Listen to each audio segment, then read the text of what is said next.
मौजूदा हुकूमत के बारे में कहा जाए कि इस घर को आग लग गई घर के चिराग से, तो गलत ना होगा।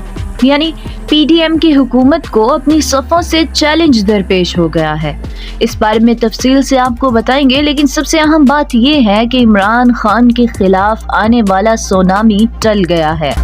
अब इसके लिए नई तारीख सामने आ गई है, इस बारे में भी आपको बताएंगे। लेकिन अहम पेशरफ्त ये भी सामने आई है कि इलेक्शन कमीशन ने इमरान खान की जानिब से इलेक्शन कमीशन के चेयरमैन के खिलाफ की जाने वाली गुफ्तगू का रिकॉर्ड पैमरा से तलब कर लिया है और इलेक्शन कमीशन का मूड इस मामले में काफी जारहाना नजर आ रहा है कि वो इस बार मामले को नजरअंदाज करने के मूड में नहीं है।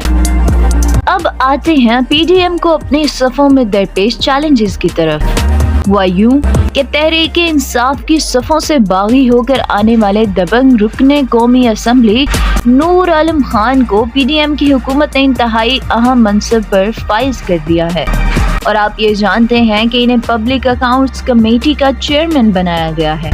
लेकिन वही नूर आलम खान और अपनी ही हुकूमत यानी पीडीएम की हुकूमत को धमकियां दे रहे हैं और उन्होंने कौमी असम्बली में अपनी तकरीर में कह दिया है कि मौजूदा हुकूमत का हनीमून टाइम खत्म हो गया है।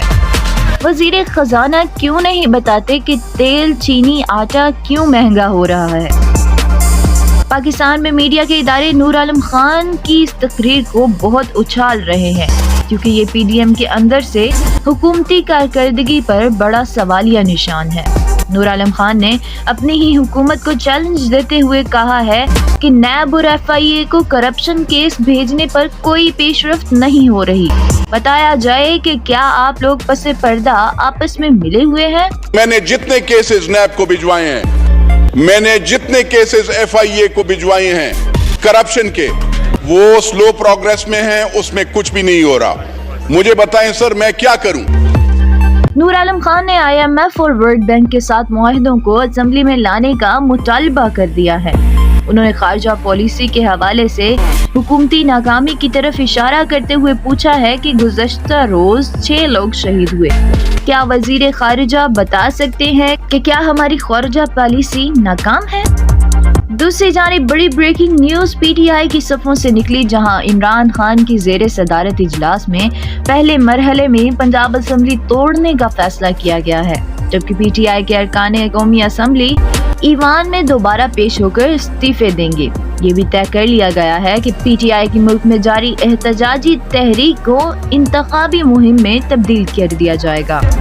लेकिन आखिर में अहम तरीन इत्तला ये है कि 13 दिसंबर को इलेक्शन कमीशन में एक ही तारीख पर मुकदमात का जो सुनामी आने वाला था वो फिलहाल टल गया है और इलेक्शन कमीशन के अरकान की अदम दस्तयाबी के बाइस नई तारीख 20 दिसंबर को मुकर्रर कर दी गई है। पाकिस्तान न्यूज़ इंटरनेशनल से फिलवक्त इतना ही। मज़ीद ताज़ा खबरों और मालूमात के लिए पाकिस्तान न्यूज़ इंटरनेशनल के साथ रहिए और हमारे चैनल को लाइक, शेयर और सब्सक्राइब करना बिल्कुल नहीं भूलिएगा।